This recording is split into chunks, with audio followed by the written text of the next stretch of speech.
Rumors said that he was cursed. The Mafia kingpin Seo Ji-hwan had not felt any emotion for 15 years. Blood dripped from his knuckles onto marble floors. Seo Ji-hwan, the sole kingpin, stood over the body of a man who had begged for mercy. He felt nothing. No guilt. No satisfaction. Nothing. He had not felt anything in 15 years. But as he looked up and saw Amina performing on the stage, fire spinning around her dark skin, flames dancing to drums he did not recognize, something inside his frozen chest cracked. Their eyes met across the smoke and darkness. For exactly 4 seconds, the world stopped.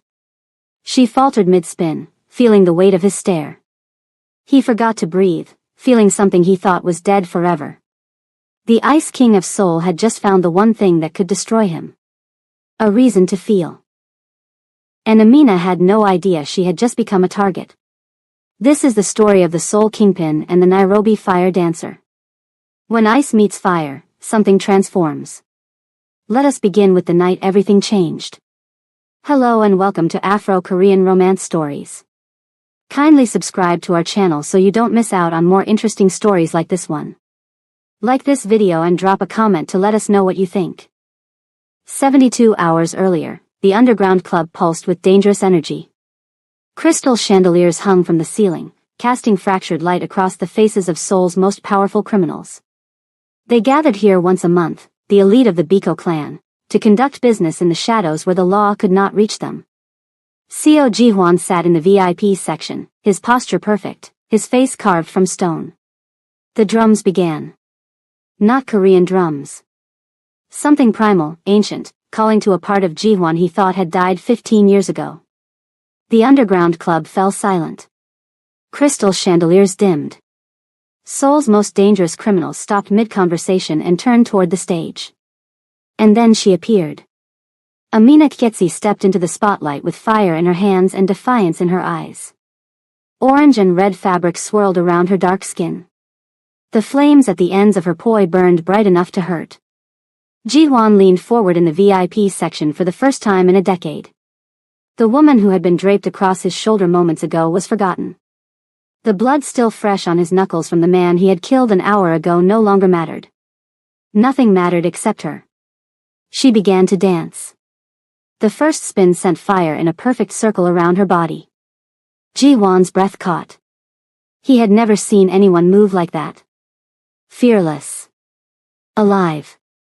A memory surfaced. Unwanted. 17 years old, watching his mother dance at a family wedding, before his father beat the joy out of their household. Before the lessons began. Before he learned that feeling was weakness. Amina spun faster. The flames traced patterns in the darkness that looked like ancient writing. Like prayers. Like everything Ji-hwan had lost when he became kingpin. His second-in-command, Min Jae, leaned close. "Sir, your brother arranged this performance specifically for you," he said. "Be quiet." Ji-hwan's eyes never left the stage. Across the club, Ji-woo smiled into his drink. His older brother was watching the fire dancer exactly as planned. The trap was set. Now he just needed to spring it. Amina leaped. Her body arced backward, impossibly flexible, and the fire poi crossed above her in an X that made the crowd gasp. And then her eyes swept across the VIP section. Time stopped. Blue fire met black ice. For exactly 4 seconds, the world ceased to exist. Amina faltered. Her rhythm slipped. One poi dipped dangerously low. The crowd inhaled sharply, certain she would burn herself. But she recovered with a flourish that brought everyone to their feet in thunderous applause. Everyone except Ji-hwan. He sat frozen, hand pressed to his chest, feeling his heartbeat for the first time in 15 years. It felt like pain. It felt like waking. It felt like the ice inside him had just cracked. And he wanted more. Ji-hwan stood. His men exchanged shocked glances. The kingpin never approached performers. Never. He moved through the crowd like a blade through water. People scattered. Amina was surrounded by her troop when he reached her. They saw him coming and went pale. One of them grabbed her arm, whispering urgently. But Amina turned to face him head-on. Chin up. Fearless. Sweat glistened on her dark skin. Her chest rose and fell from exertion. And her eyes, those eyes that had locked with his across the flames, held no fear. You hesitated, Ji-hwan said. Second spin from the end of the third sequence. She raised an eyebrow. You counted every spin? I count everything. Then count this. She stepped closer, close enough that he could smell cinnamon and smoke on her skin. 0. That is how many times a man in a suit has intimidated me. One of her dancers hissed, that is him. The kingpin. Amina, please. Kingpin. Amina tested the word like wine. King of what, exactly? Something twitched at the corner of Ji-hwan's mouth. Not a smile. He did not smile. But close. Everything that matters in Seoul. You look bored for someone who has everything. Her eyes swept over him, reading him like he had counted her spins. Empty. Like you have been standing still for so long you forgot how to move. No one had ever spoken to him like this. No one dared. Before he could decide whether to be angry or fascinated, his brother materialized at his elbow. Brother. Ji-woo's voice was too bright, too loud. Magnificent, is she not? Come, drinks. I insist. Amina's expression shifted when she looked at Ji-woo. Wariness replaced her confidence. Something in his smile made her want to step back. Ji-hwan saw it. Saw everything. And he stepped between them. One drink, he said, voice cutting through the noise. And then I personally ensure she reaches her hotel. Safely. The emphasis on the last word was for his brother. A warning. Ji-woo's smile flickered. Just for a second. Then returned, wider. Of course. Whatever you say. But as they walked toward the private lounge, Ji-hwan saw his brother nod to a server. Saw the server move toward Amina's bag near the dressing area. A whisper of unease moved through him. He would deal with it later. Right now, he wanted to understand why this woman made him feel like he was drowning and breathing for the first time simultaneously. The private lounge smelled of expensive whiskey and unspoken threats. Amina sat across from Ji-hwan, her troop flanking her like nervous bodyguards. She accepted the drink but did not sip it. The fire dancing, Ji-hwan said. Where did you learn? My grandmother. In Botswana. Her face softened. First real smile. She is dying. Heart failure. This tour pays for her surgery. There it was. The stakes. The reason behind the fearlessness. I am sorry, Ji-hwan found himself saying. Meaning it. Do not be sorry. She leaned forward. Just tell me something true. What do you love enough to burn for? The question hit him like a fist. 15 years and he had never once asked himself that.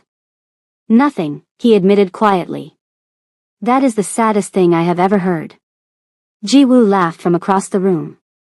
Philosophical and beautiful. Brother, you have met your match. Ji-hwan ignored him. Why are you not afraid? Of me. Of this world. I am afraid every time I dance with fire, Amina said. But I dance anyway. Fear only wins if you stop moving. 2 hours passed like minutes. She told him about red sands and endless skies. About dreams of a school for girls who had nothing. And he listened. Actually listened. Not planning. Not calculating. Just present. For the first time in 15 years, Co Ji-hwan was present. Ji-hwan walked her to the car himself. His men trailed behind, confusion etched on their faces. Thank you, Amina said at the car door. This was unexpected. What did you expect? Danger. Men who take what they want. She paused. You are dangerous. I can see that. But there is something else buried underneath. You see too much. Maybe you hide too little. Her hand almost touched his chest. Almost. Whatever you buried, Jihuan, it is still alive. I can feel it trying to break free. She got in the car. The door closed between them. Jihuan watched until the taillights disappeared into Seoul's neon-lit streets. Then he stood there. Just stood. Feeling the night air. The ache in his chest. The strange, terrifying sensation of being awake. Min-jae approached carefully. Sir? Is everything all right? No, Jihuan said honestly. I do not think it is. Because for 15 years, nothing had mattered. And now, after 2 hours with a fire dancer from Botswana, everything mattered.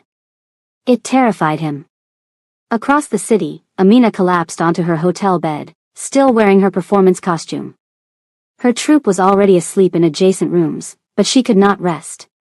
She kept seeing his eyes. The way they looked empty until they suddenly were not. The way he had stepped between her and his brother without thinking. The way he listened like her words were precious. Her phone buzzed. Unknown number. She almost ignored it. But something made her look. The first message was a photo. Her passport. The second was her grandmother's hospital in Gaborone. The third was her hotel room door. Taken from the hallway. Tonight. And then the words. You should have stayed away from him. Sleep well, fire dancer. Tomorrow, everything burns.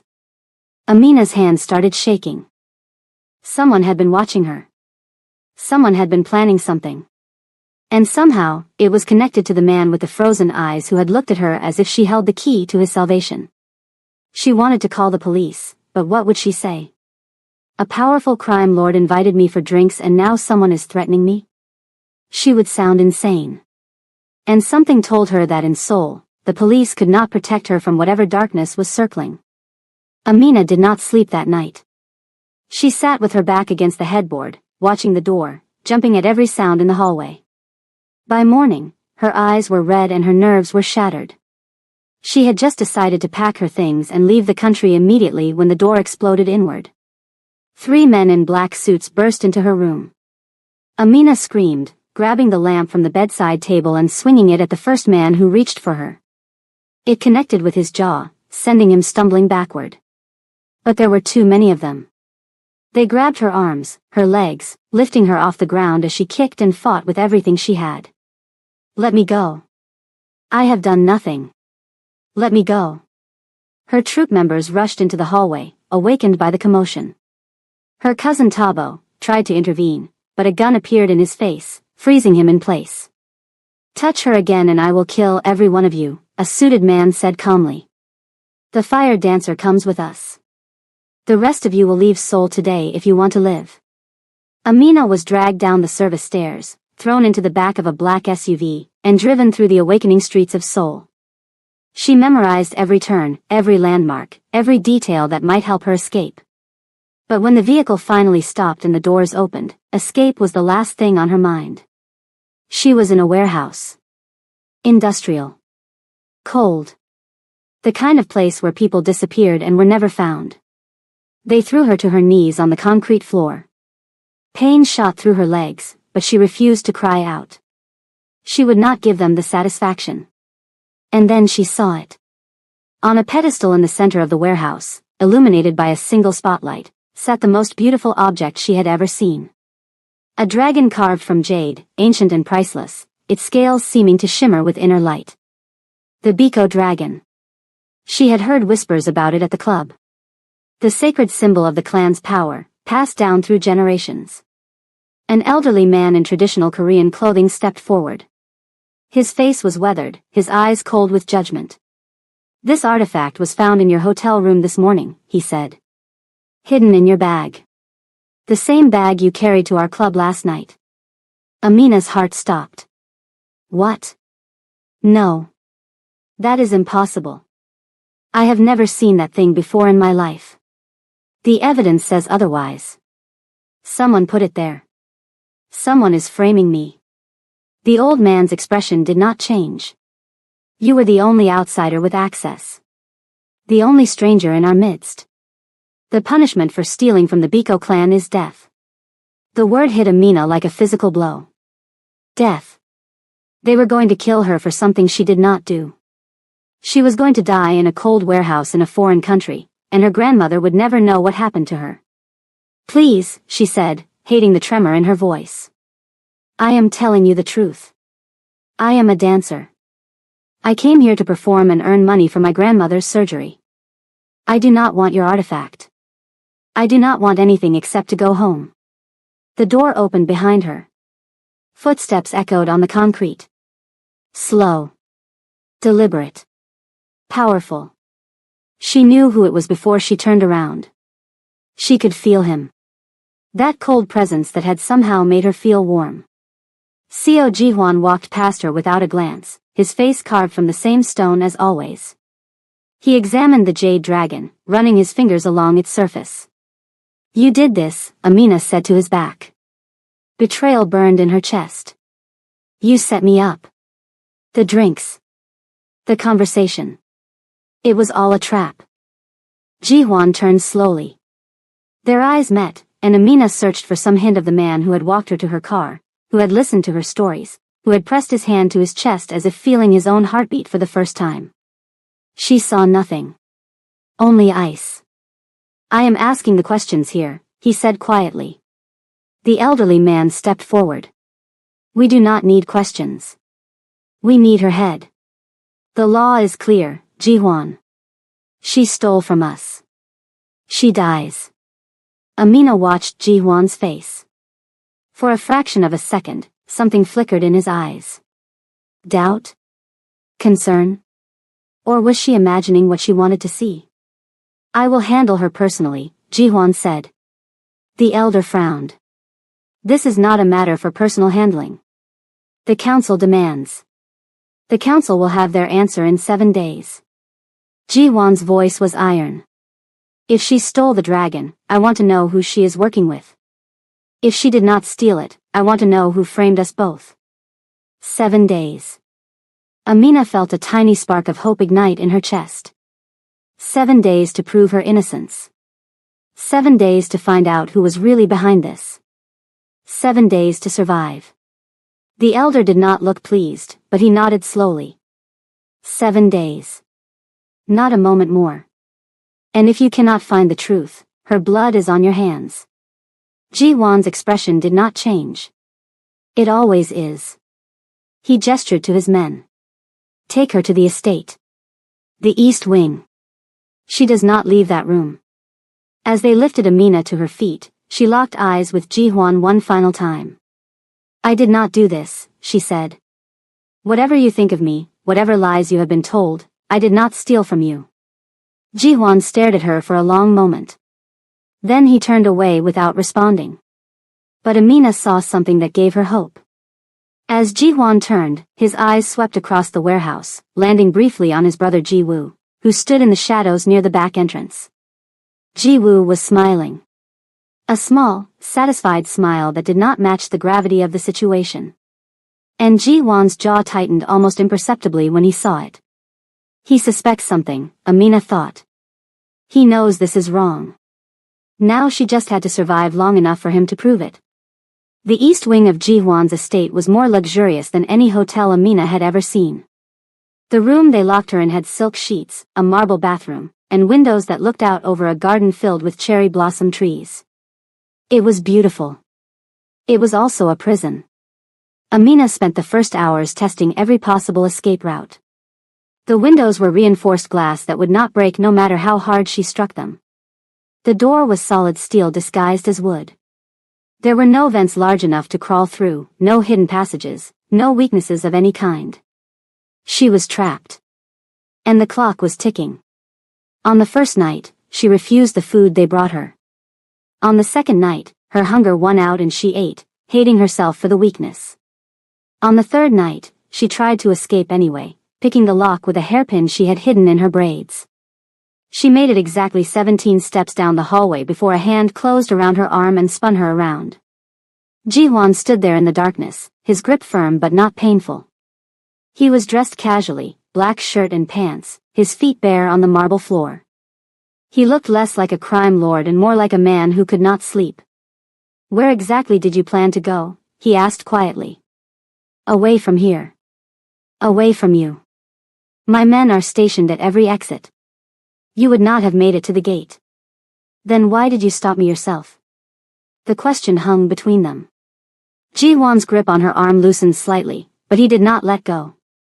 Because I wanted to, he said finally. Because I am the one who needs to understand. Understand what? Whether you are a very good liar or a very unlucky woman. Amina stepped closer to him, close enough to see the faint shadows under his eyes, the tension in his jaw. Look at me, she said. Really look at me. You said you count everything. So count this. Count the truth in my eyes. Count the fact that I have never lied to you. Count the reality that someone in your organization set me up, and you know it. Ji-won's eyes searched hers. Seconds passed. His breathing was slightly uneven, and Amina realized with a shock that she was affecting him. The ice was cracking. Why should I believe you? He asked, but his voice had lost its edge. Because you felt something when we met. I saw it. That moment when our eyes locked across the fire. Something woke up in you.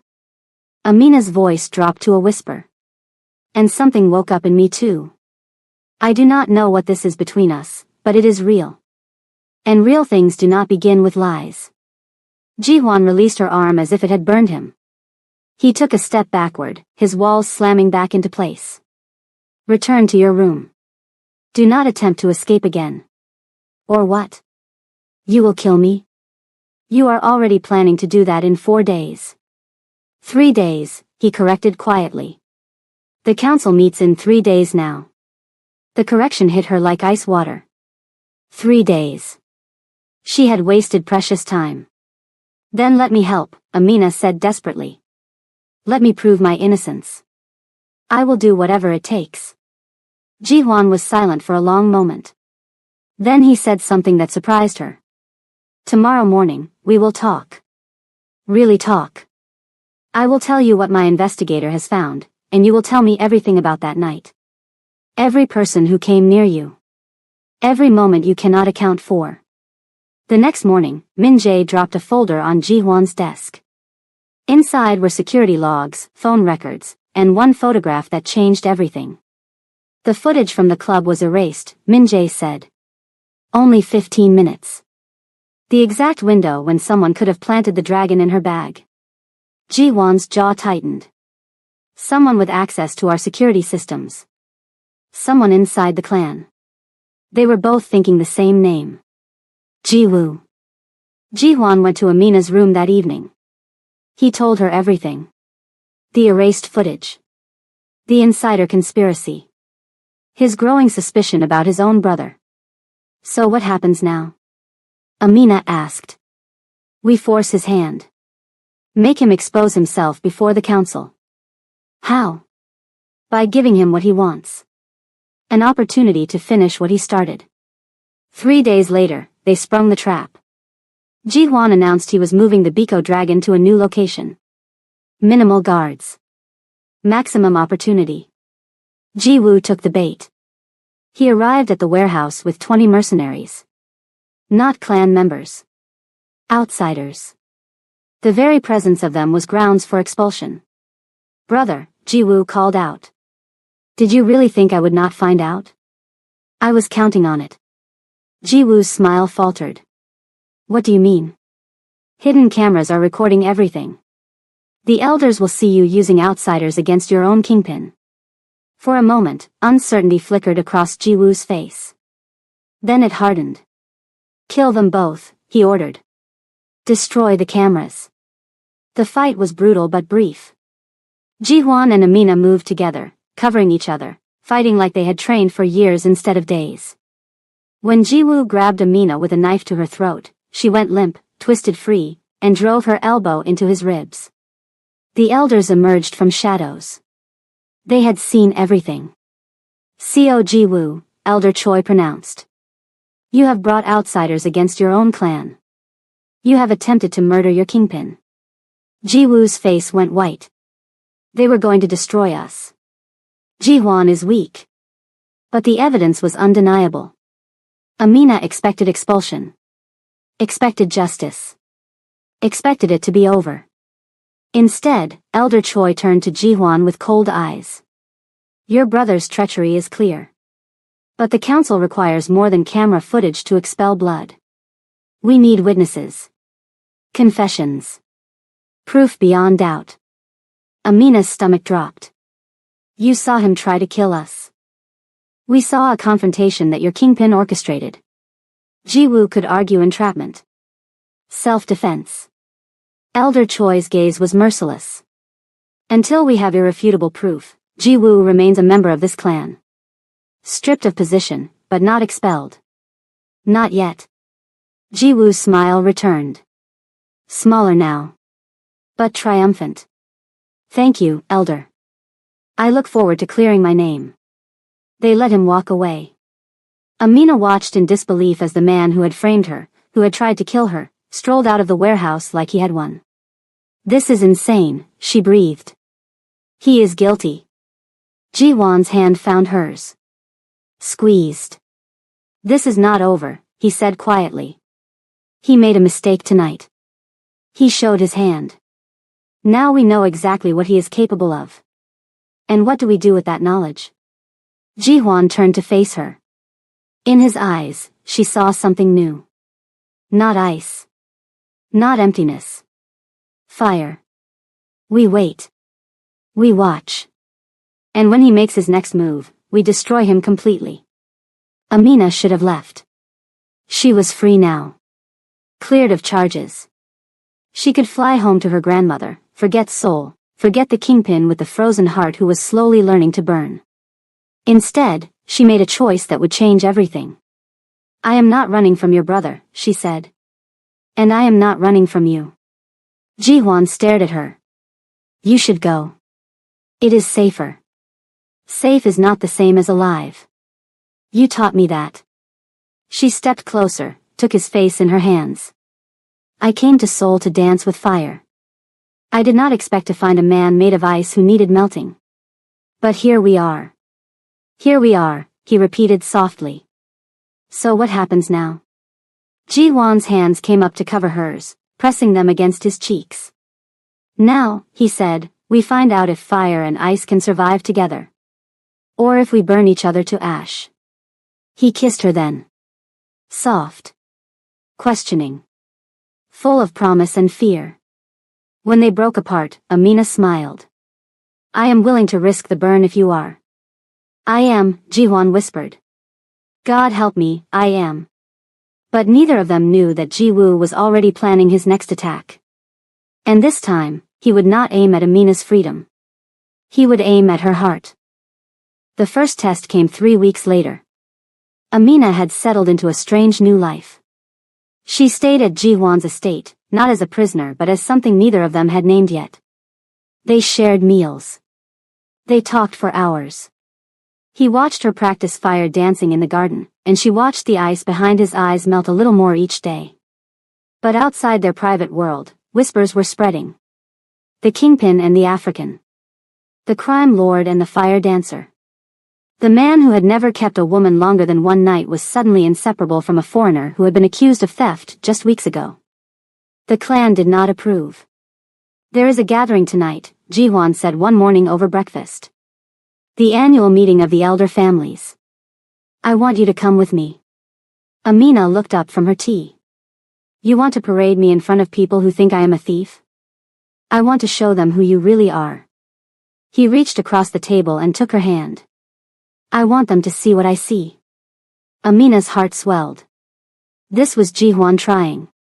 This was the frozen man learning to feel, learning to share, learning to be proud of something other than power. She should have known it would not be that simple. The gathering was held in a mansion that made Ji-hwan's estate look modest. Crystal chandeliers. Silk wallpaper. Women in traditional hanbok worth more than Amina's entire village earned in a year. Every eye turned to her when they entered. Ji-hwan walked with his hand on the small of her back, guiding her through the crowd. He introduced her to elders, to business partners, to men and women who smiled with their mouths but not their eyes. Amina held her head high. She had faced fire. She could face this. And then Elder Choi's wife approached. Madame Choi was a beautiful woman in her 60s, elegant and cold as marble. She looked at Amina the way one might look at a stain on an expensive carpet. "So," she said, loud enough for everyone nearby to hear. "This is the African who has bewitched our kingpin." The conversations around them stopped. Amina felt dozens of eyes boring into her. "My name is Amina Ketsi," she said calmly. "I am a fire dancer from Botswana. I have bewitched no one." Madame Choi smiled. It did not reach her eyes. A fire dancer. How exotic. "Tell me, is that what you call it in your country?" "In Korea, we have another word for women who entrance powerful men for money." Amina's blood turned to ice. "Excuse me?" "You heard me." Madame Choi stepped closer, her voice dripping with contempt. "We know what you are. A fortune hunter. A distraction. A foreign nobody who saw an opportunity and spread her legs for it." Gasps rippled through the crowd. Amina's hands trembled at her sides. She turned to Ji-hwan, expecting him to say something. To defend her. To put this woman in her place. He stood frozen. His jaw was tight. His eyes were conflicted. She could see him calculating, weighing, measuring the cost of speaking against the cost of silence. The seconds stretched into eternity. And Ji-hwan said nothing. Madame Choi's smile widened. "It seems even the kingpin knows what you are. He is simply too polite to say it." Amina felt something crack inside her chest. Not her heart. Her faith. She had survived being framed. She had survived being kidnapped. She had survived a knife at her throat. But this silence from the man who claimed to care for her was worse than all of it. "Excuse me," she said quietly. She walked out of the gathering with her head held high, refusing to let them see her break. She made it to the garden before the tears came. Ji-hwan found her 20 minutes later. "Amina. Do not." She held up her hand, stopping him in his tracks. "Do not come near me right now. Let me explain." "Explain what?" She turned to face him, tears streaming down her cheeks. "Explain why you stood there like a statue while that woman called me a whore in front of everyone you know?" "It is complicated. The elders have influence. If I had confronted Madame Choi publicly, it would have created a rift that—" "A rift?" Amina laughed bitterly. "You were worried about politics while I was being humiliated. While everything I am was being reduced to a stereotype. While the man I thought cared about me proved that his throne matters more than my dignity." Ji-hwan's face contorted with pain. "That is not fair." "Not fair?" She stepped toward him, fury replacing tears. "I gave up my flight home for you. I chose to stay in this dangerous world for you. I let myself fall for a man everyone warned me was made of ice. And tonight I found out they were right. Amina, please. You had a chance to choose me, Ji-hwan. In front of everyone who matters to you, you had a chance to show them that I am more than a foreign curiosity. And you chose your throne." She pushed past him, heading toward the house. "Where are you going?" "To pack. And then to the airport. I am done being your secret. I am done being something you are ashamed of." Ji-hwan grabbed her arm. "I am not ashamed of you. Then why did you not defend me?" She yanked free, her voice breaking. "Why did you let her say those things? Why did you just stand there?" He had no answer. For the first time since she had known him, the kingpin of Seoul was completely, utterly speechless. Amina shook her head sadly. "I thought you were different. I thought the ice was melting. But you're still the same man who cannot feel. You just learned how to fake it better." She walked away. This time, he did not follow. Amina booked a flight for the next morning. She packed her bags in the guest room, refusing to look at the garden where she had danced, refusing to think about the conversations they had shared, the almost kisses, the moments when she had truly believed he was changing. At midnight, there was a knock on her door. "Go away, Ji-hwan." "It is not Ji-hwan." She opened the door to find Min-jae standing there, looking uncomfortable. "What do you want?" "He is outside." In the rain. He has been standing at your window for 2 hours. Amina's heart clenched. That is his choice. He told me to give you this. Min Jae held out an envelope. He said if you still want to leave after reading it, he will personally drive you to the airport and never contact you again. Amina stared at the envelope. Every instinct told her to refuse it. To protect herself. To run. But her hands moved before her mind could stop them. Inside was a single sheet of paper. Ji-won's handwriting. I have spent 15 years learning to feel nothing. Tonight, I felt everything. Terror. Shame. The desperate need to protect you warring with the cowardice my father beat into me. I failed you. I know that. I cannot take back my silence. But I can tell you what I should have said. You are not a distraction. You are the first real thing I have touched in 15 years. You are not a fortune hunter. You are the woman who made me remember that fortunes mean nothing without someone to share them with. You are not a foreign nobody. You are Amina Kgetsi, fire dancer, survivor, the bravest person I have ever known. I should have said all of this in front of everyone. I should have burned my world down to defend you. I did not because I was afraid. Not of them. Of myself. Of feeling this much. Of losing control. But I am more afraid of losing you. The car is waiting. If you want to leave, I understand. But if you stay, I swear on my mother's grave that I will never be silent again. I will choose you, Amina. In front of everyone. Every time. No matter the cost. I love you. I should have told you before now. I love you, and I am terrified, and I am sorry. Please stay.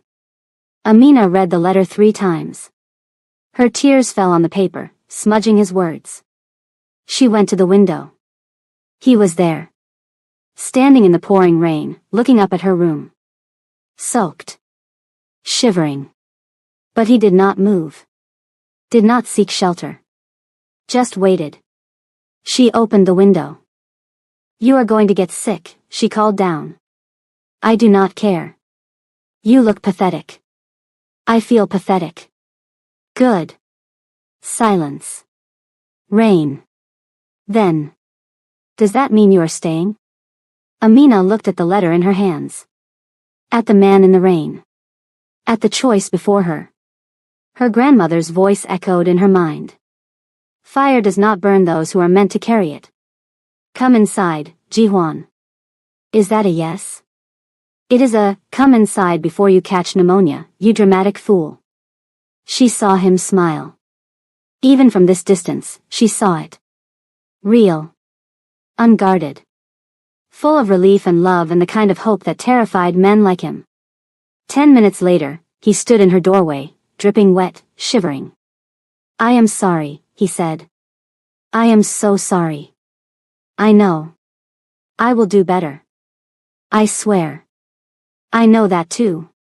She pulled him inside, wrapped a towel around his shoulders, and made him sit by the heater. He looked small suddenly. Vulnerable. Nothing like the kingpin everyone feared. Why did you stay? He asked quietly. After everything I did. Why did you not leave? Amina knelt before him, taking his cold hands in hers. Because I saw you standing in the rain. Because you wrote words I know were harder than any fight you have ever been in. Because beneath all that ice, there is a man worth believing in. She touched his face. And because I love you too, you impossible, infuriating, emotionally stunted fool. He laughed. It was watery and broken, but it was real. I do not deserve you. Probably not. But you have me anyway. She kissed his forehead. Now stop saying sorry and start showing me. Every day. For as long as we have. I will, he promised. I will. But before he could prove it, Amina's phone rang. She glanced at the screen. A Botswana number. Her aunt. Hello? The words that followed shattered everything. Amina. It is your grandmother. She collapsed this morning. The doctors say it is her heart. You need to come home. Now. The phone slipped from Amina's fingers. Jihuan caught it. Caught her. Held her as she broke. I will book the jet, he said immediately. We will leave within the hour. I will fly in the best specialists. I will. No. He stopped. What? Amina pulled back, tears streaming down her face. This is my family. My world. You cannot fix it with money and jets and specialists. Her voice cracked. I need to go home, Jihuan. Alone. Amina. Please. She gripped his hands. I love you. But I need to do this myself. I need to be her granddaughter right now. Not the kingpin's woman. Jihuan's face crumbled. She could see him fighting every instinct, every urge to control, to protect, to fix. Finally, he nodded. Okay, he whispered. Okay. But I am here. Whatever you need. Whenever you need it. I am here. She kissed him one last time. Soft. Desperate. Full of everything she could not say. Then she packed her bags and left for Botswana. She did not know that Jihuan would follow her within 48 hours. And she did not know that his arrival would force them both to face a test neither of them was prepared for. The village was nothing like Seoul. Red dust roads stretched between modest homes made of concrete and corrugated iron. Children played barefoot in the streets.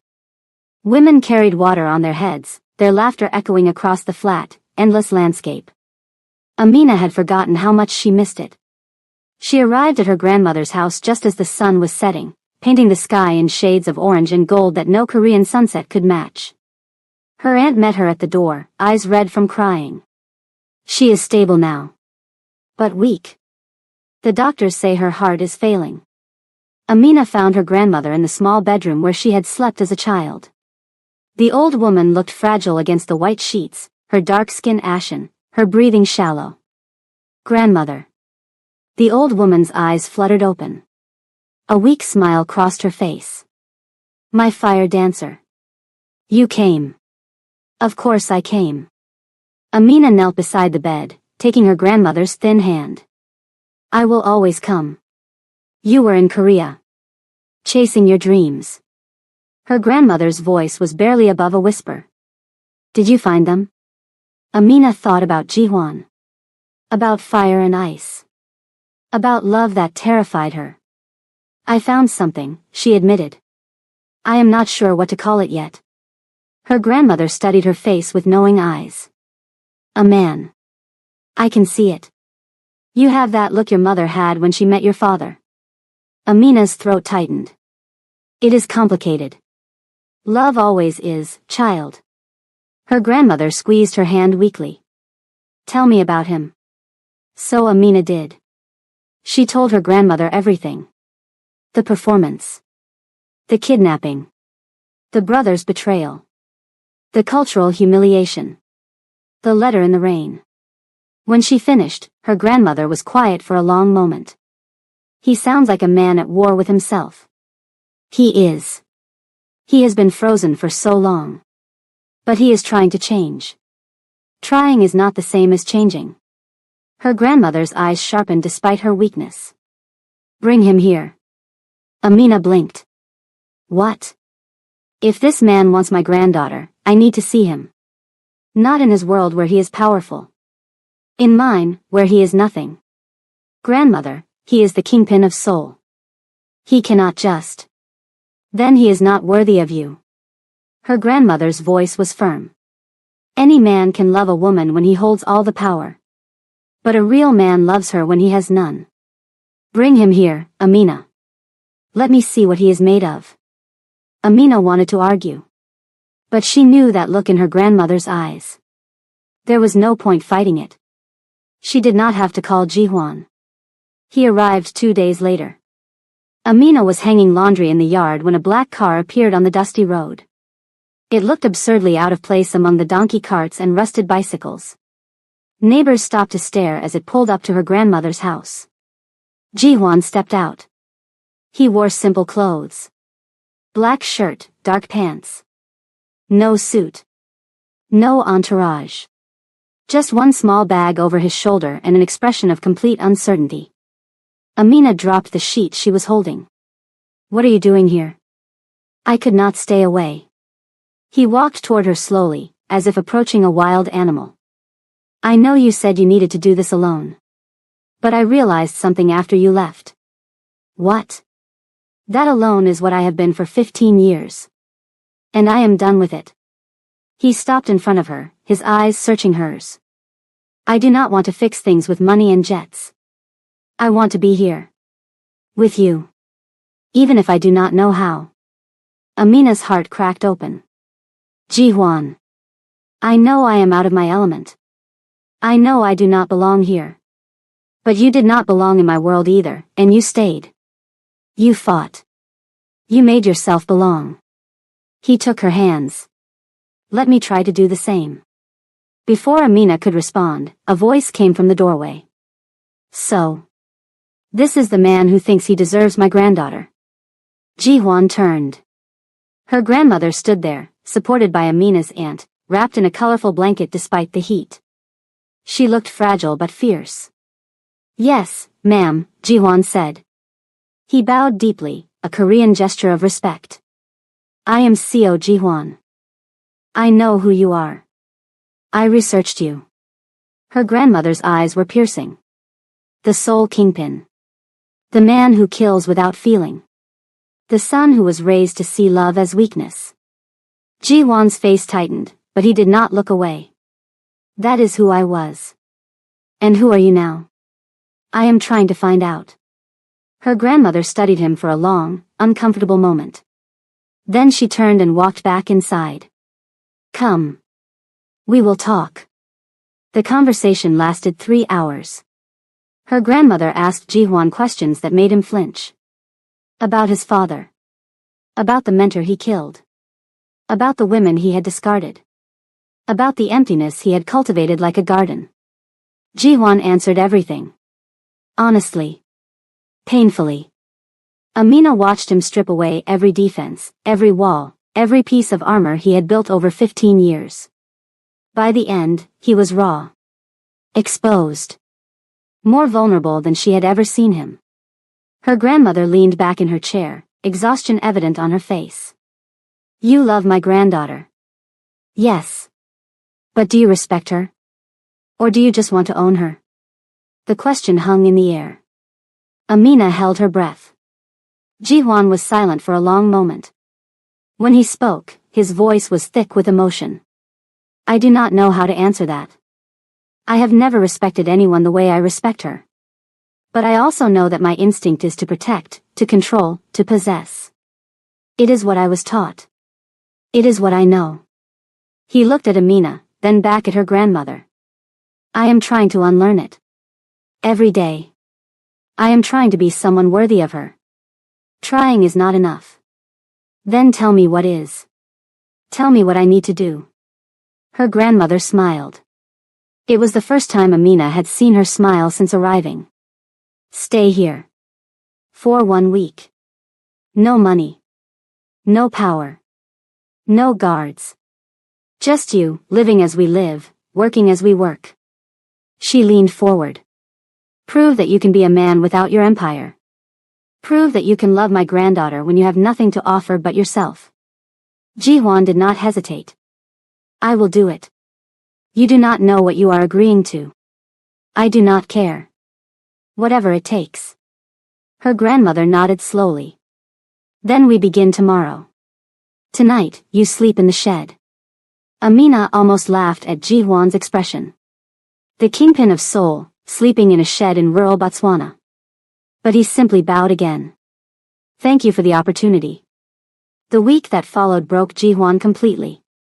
On the first day, he helped carry water from the well. His soft hands blistered within hours. On the second day, he tried to cook over an open fire and burned everything. The children laughed at him. He laughed with them.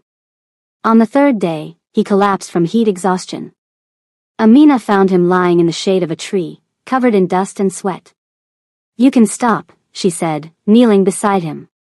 You have nothing to prove. Yes, I do.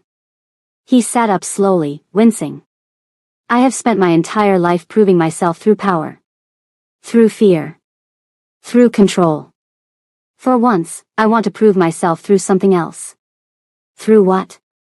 Through love. He touched her face gently. Through being the man you deserve, not the monster my father created. By the fourth day, something shifted. Ji-hwan stopped trying to be useful and started just being present. He sat with the elders and listened to their stories. He played with the children without caring about dignity. He held Amina's grandmother's hand while she told him about her late husband, about Amina's parents, about the fire dancing tradition that had been passed down for generations. He did not try to fix anything. He just existed. Openly. Vulnerably. Human. On the sixth night, Amina found him sitting alone under the stars. "What are you thinking?" she asked, settling beside him. "That I have wasted so much time." His voice was quiet. "I spent 15 years building an empire that means nothing. I accumulated power and money and fear, and none of it made me feel alive. But sitting here in the dust, with blistered hands and sunburned skin, watching you laugh with your family." He turned to look at her. "This is the most alive I have ever felt." "So what does that mean?"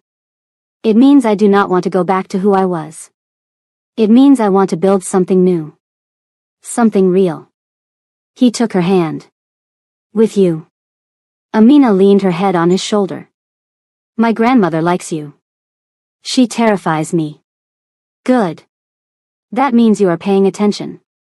They sat in comfortable silence, watching stars that seemed closer here than anywhere else on Earth. Then Ji-hwan's phone rang. He had turned it off for the week. But Amina's aunt had insisted he keep it charged for emergencies. This was an emergency. "Sir." Min-jae's voice was tense. "Ji-woo has made his move. He convinced the elders that you abandoned the clan for a foreign woman. They held a vote this morning." Ji-hwan went still. "And?" "Ji-woo is acting kingpin. If you do not return within 48 hours, it becomes permanent. He is already consolidating power. He has frozen your accounts, seized your properties, turned your allies against you." The words hit like physical blows. Amina watched Ji-hwan's face cycle through shock, rage, and something that looked like grief. "I understand," he said finally. "I will." "No." Amina took the phone from him. "Min-jae, this is Amina. I need you to tell me everything about Ji-woo. Every weakness. Every secret. Every skeleton in his closet." "Miss Amina, I do not think. Ji-hwan is completing something important here. He cannot leave. So I need to know what we are dealing with. Can you help me or not?" Silence. "Then, I can help. But it will not be pleasant. I do not need pleasant. I need ammunition." She hung up and turned to find Ji-hwan staring at her. "What are you doing?" "Fighting for you." She cupped his face. "You gave up everything to be here. You chose me over your empire. Now it is my turn to choose you. Amina, this is my battle." "No. It is our battle. That is what partners do." She kissed him softly. "Finish your week. Pass my grandmother's test. And trust me to handle this." Ji-hwan looked torn.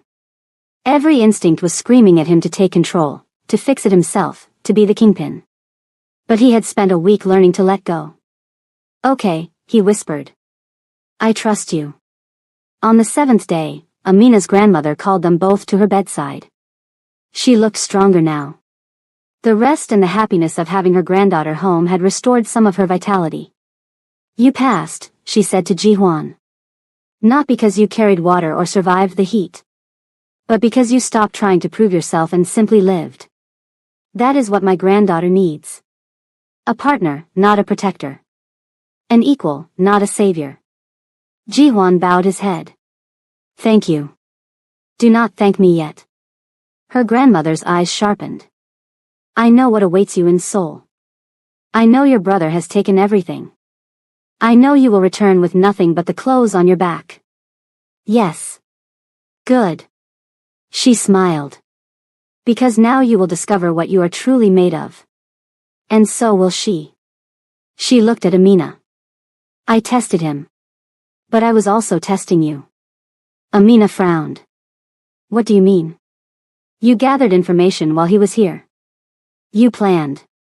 You prepared to fight beside him, not behind him. Her grandmother reached out and took both their hands.